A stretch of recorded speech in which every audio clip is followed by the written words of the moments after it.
ট্রেলারে সিনেমায় দেখবে শেষ থেকে শুরু, শেষ থেকে শুরু ট্রেলারে হবে শুরু তাহলে। থেকে শেষ, সিনেমা শেষ থেকে শুরু। যারা হয়তো 2 বছর 2.5 বছর 3 বছর ধরে কাজ করছে, তারাও ওইভাবেই দেখছিল। শুধু শুধু হচ্ছে না, আমরা যে একটু কাজকর্ম করি, ওকে ঠিক আছে। আচ্ছা, কখনো কি ভেবে দেখেছেন সুপারস্টার শাকিব খানকে নিয়ে ওপার বাংলার টলিউডের সবচেয়ে জনপ্রিয় নায়ক জিৎ এবং সবচেয়ে জনপ্রিয় নায়িকা কোয়েল মল্লিক ইন্ডিয়ান সাংবাদিকদের সামনে ইন্টারভিউতে সুপারস্টার শাকিব খানকে নিজেদের আইডল বলবে? বেসিক্যালি এটা শুনতে স্বপ্নের মতো মনে হলেও বাস্তবে এমনই ঘটেছে। এবছরের সবচেয়ে আলোচিত সিনেমা তাণ্ডব রিলিজের পর এর জনপ্রিয়তা, শাকিব খানের অ্যাক্টিং এবং তাণ্ডবের সাফল্য নিয়ে সাম্প্রতিক সময়ে জিৎ এবং কোয়েল মল্লিক এমন কিছু কথা বলল যেটা জানার পর আপনার চোখ লিটারেলি বাই কপালে উঠতে বাধ্য হবে।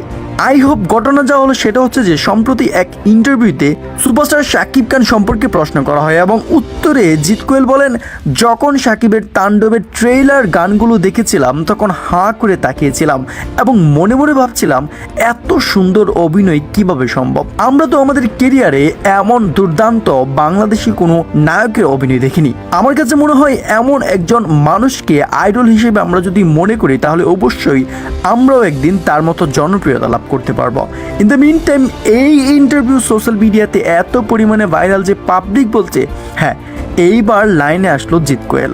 এখন ভাই ভিডিও ভালো লাগলে সাবস্ক্রাইব করে দিবেন।